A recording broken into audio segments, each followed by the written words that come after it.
করছেন কি? ছড়ুন, আমি আপনার ছোট ভাইয়ের বউ। আমার সাথে এসব করবেন না প্লিজ। আপনার পায়ে ধরছি। আরে চুরি, কি বলছিস এসব তুই? তোকে তো আমার ছোট ভাইয়ের সাথে বিয়ে দেওয়া হয়েছে ঠিকই, কিন্তু তোর সাথে সংসার করব তো আমি। তোর দিনের ভরণপোষণ, রাতের খাবার এখন থেকে আমি করব, বুঝলি না? আপনি কি বলছেন এসব দাদা? আপনার মাথা কি ঠিক আছে? পুরো পরিবার সাথে এলাকাবাসীকে সাক্ষী রেখে আপনার ভাই তো আমাকে বিয়ে করেছিলেন, তাহলে আপনি আমার উপর ভাগ ভাসাতে আসছেন কেন? আরে চুরি, যে বিয়েটা আমার ভাই তোকে করেছে এসব ছিল নাটক। তোকে এবং তোর পুরো পরিবারকে আমরা তো ধোঁকা দিয়েছি। এখন বেশি কথা না বলে অনেক রাত হয়েছে, আয় পাশে শুয়ে পড়, এখন আমি তোর সাথে মিশে যাব। এই কথা যেমনই বলছিল আমার ভাসুর, ঠিক তখনই আমি দৌড়ে বাইরে পালিয়ে যেতে লাগলাম। কিন্তু কোনো কাজ হলো না। ভাসুরজি আমার হাত ধরে এক ঝটকায় টান দিয়ে তার কাছে নিয়ে গেল এবং কানের কাছে ফিসফিস করে বলল, আমার প্রিয় বউ, আমার ভাইয়ের কথা বাদ দে। ওর কথা না ভেবে চল আমাকে খুশি রাখ। এতে তোর এবং তোর পুরো পরিবারের জন্যে অনেক ভালো। বন্ধুরা, আমার স্বামী আমাকে বিয়ে করার পর আমার ভাসুর আমাকে তার স্ত্রী হিসাবে কেন পেতে চাইছিল, পুরো ঘটনাটি শুনলে আপনাদের পায়ের তলার মাটি সরে যাবে। অর্পিতার শৈশব ছিল স্বপ্নময়। সে দেখত দিগন্ত বিস্তৃত ভবিষ্যতের ছবি, যেখানে সে একজন সফল শিক্ষিকা হিসাবে নিজের এবং পরিবারের মুখ উজ্জ্বল করছে। উচ্চ মাধ্যমিকের পাঠ চুকিয়ে সে যখন বিশ্ববিদ্যালয়ে ভর্তির প্রস্তুতি নিচ্ছিল, তখন থেকেই তার পরিবারে রুদ্রের বিয়ের প্রস্তাব আসে। রুদ্রের বাবা ছিলেন এলাকার প্রভাবশালী ব্যক্তি, আর তাদের বিপুল সম্পত্তির খ্যাতি ছিলেন সবার মুখে মুখে। অর্পিতার বাবা, যিনি সারা জীবন অভাবের সাথে সংগ্রাম করে গেছেন, তিনি এই সুযোগ হাতছাড়া করতে চাইলেন না।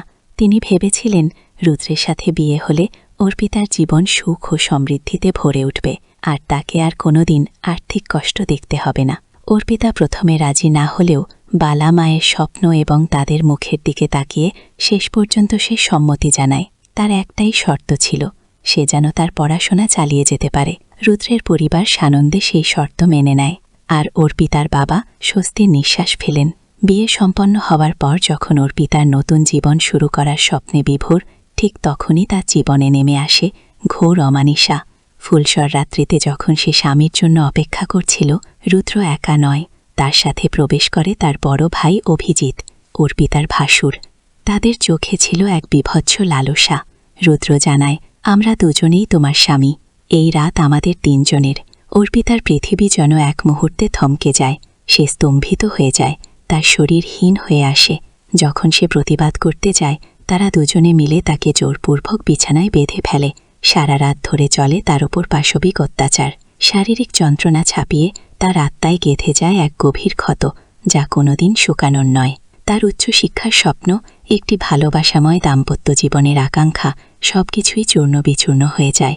পরের দিন সকালে যখন সে চোখ খোলে, নিজেকে এক অচেনা নরকের বাসিন্দা মনে হয়। তার শরীর জুড়ে ব্যথা, মনে একরাশ ঘৃণা আর হতাশা। কিছুক্ষণের মধ্যেই সে জানতে পারে এক ভয়ঙ্কর সত্য। রুদ্র আগেই বিবাহিত ছিল। এই খবর অর্পিতা মনে যেন শেষ পেরেকটি ঠুকে দেয়। সে বুঝতে পারে তাকে মিথ্যে স্বপ্ন দেখিয়ে এই অন্ধকার গর্তে ঠেলে দেওয়া হয়েছে। বিয়ের পর শ্বশুরবাড়িতে অর্পিতার দিনগুলো কাটছিল এক অসহনীয় যন্ত্রণার মধ্যে। তার পড়াশোনা বন্ধ করে দেওয়া হয়, বইপত্র ছিঁড়ে ফেলা হয়। তার কণ্ঠরোধ করার জন্য রুদ্র বারে বারে তার ওপর চালাত শারীরিক ও মানসিক নির্যাতন। একবার যখন সে তার ছোট বোন তৃষাকে ফোন করে তার অবস্থার কথা জানাতে চেয়েছিল, রুদ্র একটি গরম স্ত্রী দিয়ে তার পিঠে ছ্যাঁকা দেয়। সেই গভীর ক্ষত শুধু তার শরীরে নয়, তার মনেও এক দাগ ফেলে দেয়। বিয়ের তৃতীয় দিনেই একটি ঘটনা অর্পিতার মনে সন্দেহের বীজ বুনে দেয়। বাড়িতে পুলিশ আসে এবং তার ভাসুর অভিজিৎকে খুঁজতে থাকে। শাশুড়ি মা তাকে মিথ্যে বলেন যে পুলিশ পাড়ার অন্য কাউকে খুঁজছে। অর্পিতা সে কথা বিশ্বাস করলেও তার মন খুঁতখুত করতে থাকে। এক সপ্তাহ পেরোতেই রুদ্রের আসল রূপ বেরিয়ে আসে। সে বিনা কারণে অর্পিতার উপর শারীরিক ও মানসিক নির্যাতন শুরু করে। তাকে ঘরবন্দি করে রাখা হয়। তার সাথে বাইরের জগতের সব যোগাযোগ ছিন্ন করে দেওয়া হয়। একদিন ভাসুর অভিজিৎ অর্পিতার বিষণ্ণ মুখ দেখে তাকে সান্ত্বনা দেবার ভান করে। সে অর্পিতাকে নতুন বই কিনে দেওয়ার জন্য বাজারে নিয়ে যায়। অর্পিতা ভেবেছিল হয়তো অভিজিতের মনে একটু হলেও মনুষ্যত্ব আছে, কিন্তু বাড়ি ফিরতেই তার ভুল ভাঙে। রুদ্র অর্পিতার চরিত্র নিয়ে নোংরা অপবাদ দেয় এবং মুসলমান মেয়েদের মতো পর্দা না করার জন্য তাকে তিরস্কার করে। অর্পিতা যখন প্রতিবাদ করে, রুদ্র তার গলা টিপে ধরে এবং এক নিঃশ্বাসে 3 বার তালাক তালাক তালাক উচ্চারণ করে অর্পিতার পৃথিবী আবার অন্ধকার হয়ে যায়। সে আর কোনো উপায় না দেখে বাড়ি ফিরে আসে। বাবা প্রথমে অর্পিতাকে আর শ্বশুরবাড়ি পাঠাতে রাজি ছিলেন না, কিন্তু রুদ্রের পরিবার গ্রামে প্রভাবশালী হওয়ায় তারা ক্ষমা চেয়ে অর্পিতাকে ফিরিয়ে নিতে আসে। তাদের একটাই শর্ত ছিল, যেহেতু অর্পিতার তালাক হয়ে গেছে, তাই তাকে ভাসুর অভিজিতের সাথে হালালা করতে, যাতে সে আবার রুদ্রের কাছে ফিরে যেতে পারে। অর্পিতা এই প্রস্তাবে রাজি হয়ে যায়। সে অভিজিৎকে দাদার চোখে দেখত। তার সাথে এমন সম্পর্ক কল্পনাও করতে পারত না, কিন্তু ছোট বোন তৃষার ভবিষ্যতের কথা ভেবে পরিবারের সম্মান রক্ষার্থে সে এই জঘন্য প্রস্তাবে রাজি হয়। তার মনে ক্ষীণ আশা ছিল, হয়তো এই নরক থেকে সে মুক্তি পাবে, হয়তো তৃষা সুখে থাকবে।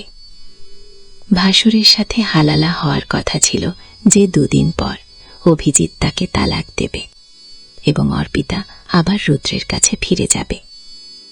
কিন্তু শ্বশুর বাড়িতে ফিরে আসার পর অর্পিতার ভয় সত্যি হল। অভিজিৎ মদ্যপান করে এসে তাকে জোর করে রূপসন বাড়ায়, কারণ তার মতে অর্পিতা এখন তার স্ত্রী। অর্পিতার সমস্ত প্রতিরোধ ব্যর্থ হয়। এই ঘটনা তার আত্মায় আবার আঘাত করে, তাকে মানসিকভাবে আরও ভেঙে দেয়। 2 দিন পর মৌসুমী নামের একটি মেয়ে তাদের বাড়িতে আসে। মৌসুমী ছিল রুদ্রের প্রথম স্ত্রী, যাকে একইভাবে প্রতারণা করে তালাক হয়েছিল। মৌসুমীর কাছ থেকে অর্পিতা জানতে পারে এই পুরো চক্রের ভয়াবহ সত্য। অভিজিৎ একজন মাতাল, চরিত্রহীন এবং জুয়াখোর, তাই তার বিয়ে হচ্ছিল না। এই কারণে তারা রুদ্রের মাধ্যমে অর্পিতাকে বিয়ে করে এবং পরিকল্পিতভাবে তালাক দিয়ে অভিজিতের সাথে তার হালালা করায়, যাতে অভিজিৎ একটি স্ত্রী পায় এবং সমাজে তার মান রক্ষা হয়। অর্পিতা বুঝতে পারে সে কেবল একটি খেলার পুতুল। যখন অর্পিতালি অন্যায়ের বিরুদ্ধে প্রতিবাদ করে, তখন শাশুড়ি মা, রুদ্র এবং অভিজিৎ 3 জনে মিলে তার উপর শারীরিক এবং মানসিক অত্যাচার শুরু করে। তারা তাকে বাড়ি বের হতে দেয় না, সব দিক থেকে আটকে রাখে। যখন সে তাদের পুলিশের ভয় দেখায়, অভিজিৎ একটি অ্যাসিডের বোতল নিয়ে আসে তার মুখে ছুঁড়ে মারার জন্য। শাশুড়ি মা নিজেও এই জঘন্য কাজে তাদের সঙ্গ দেয়। ঠিক সেই মুহূর্তে পুলিশ বাড়িতে ঢুকে অভিজিৎকে গ্রেফতার করে। অর্পিতা জানতে পারে মৌসুমী পুলিশকে খবর দিয়েছিল। মৌসুমী অর্পিতাকে তার বাড়ি পাঠানোর আগে অর্পিতা লুকিয়ে তাকে সব ঘটনা জানিয়েছিল। মৌসুমী অর্পিতাকে জড়িয়ে ধরে কাঁদতে থাকে। দুজনেই একে অপরের কষ্ট অনুভব করে। সেদিন অর্পিতা মানসিকভাবে পুরোপুরি বিধ্বস্ত হয়ে পড়েছিল। শুধু টাকা পয়সা দেখে বিয়ে দেওয়া উচিত নয়, জীবনসঙ্গীর ভালোবাসা, সম্মান ও ভালো মানুষ হওয়াটাই জরুরি।